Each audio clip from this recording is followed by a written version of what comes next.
Hello every one. അങ്ങനെ ഒരുപാട് നാൾക്ക് ശേഷം നമ്മൾ പിന്നെയും ഒരു വ്ളോഗായിട്ട് വന്നിരിക്കുകയാണ്. ഇന്ന് നമ്മൾ ചെയ്യാൻ പോകുന്ന ഒരു അൺബോക്സിങ് വീഡിയോ ആണ്. ഇതിനകത്ത് എന്താണെന്ന് നോക്കാം. അപ്പോൾ പൊളിക്കാല. ഇതാണ് നമ്മുടെ പുതിയ ഇയർഫോൺ, ബാസ് ബഡ്സ് റഫ്. റോജ് എന്നാണ്, റഫ് എന്നാണ്. റഫിൻ്റെ സ്പെല്ലിങ് ROUGH അല്ലേ? റോഗാണ് തോന്നണേ. എന്തെങ്കിലും ആവട്ടെ, നിങ്ങൾക്ക് അറിയാവുന്ന പ്രൊണൗൺസിയേഷൻ എനിക്കിങ്ങനെയാണ് പറയാൻ പറ്റുന്നത്. പാക്കിംഗ് ഒക്കെ കൊള്ളാം. കുറേ എഴുത്തുകുത്തുകളൊക്കെ ഉണ്ട്. സമയമില്ല, ഇതിനകത്ത് കൊണ്ട് എഴുതിയേക്കണം.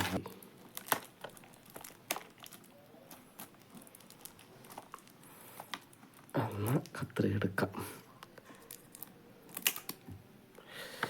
എനിക്ക് കത്രിക എടുക്കാൻ പറ്റുന്നില്ല, അതിവിടെ കൈ പൊട്ടിരിക്കുന്നുണ്ട്. അതുകൊണ്ട് എനിക്ക് കത്രിക ഇടാൻ പറ്റില്ല. എന്തെങ്കിലും ആവട്ടെ. സാധനം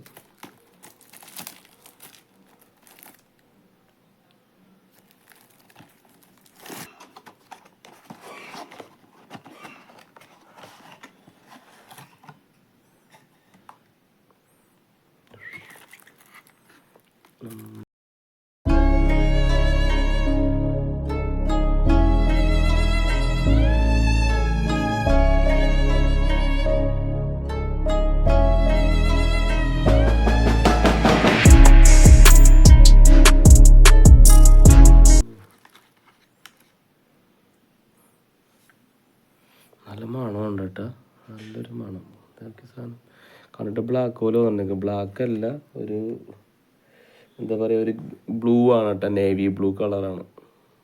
കാണാൻ പറ്റണ്ട, വെട്ടത്ത് കാണിച്ചു തരാം. ഇതാണ് സാധനം, ഒരു നേവി ബ്ലൂ കളറാണ്.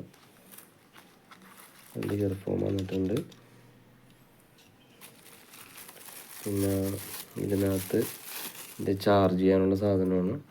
പീട്രോൺ, കമ്പനിയുടെ പേര് പീട്രോൺ എന്നാണ്. പീട്രോണാണ്.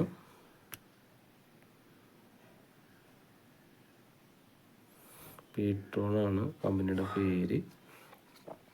പിന്നെ ഇത് ഈ കളറാണ് വന്നേക്കണത്, ഒരു നേവി ബ്ലൂ കളറാണ് വന്നേക്കണത്. പിന്നെ വേറെ വന്നേക്കുന്ന സാധനം ചാർജിങ് കേബിൾ വന്നിട്ടുണ്ട്, ബഡ്സ് വന്നിട്ടുണ്ട്. അതിൻ്റെ ഉള്ളിലിടാനുള്ള ഒരു 4 ടേപ്പ്, 2 സെറ്റ് ചെറുതും വലുതായിട്ടുള്ള ബഡ്സ് വന്നിട്ടുണ്ട്. പിന്നെ വന്നേക്കണത് ചാർജിങ് കേബിളാണ്, USB with C type charger. പിന്നെ അതുകൂടാണ്ട് നമുക്കൊരു കാർഡ് വന്നിട്ടുണ്ട്.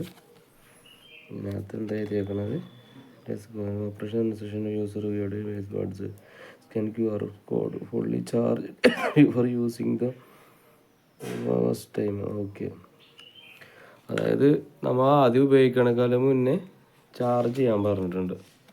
ഫുള്ളി ചാർജ് ആയിട്ടുണ്ട്. Be loud be proud. പീട്രോൺ ഏതാണ് ഈ പെണ്ണെന്ന് അറിയില്ല. അപ്പോൾ നമുക്ക് എന്തായാലും ചാർജ് ചെയ്ത് നോക്കാം.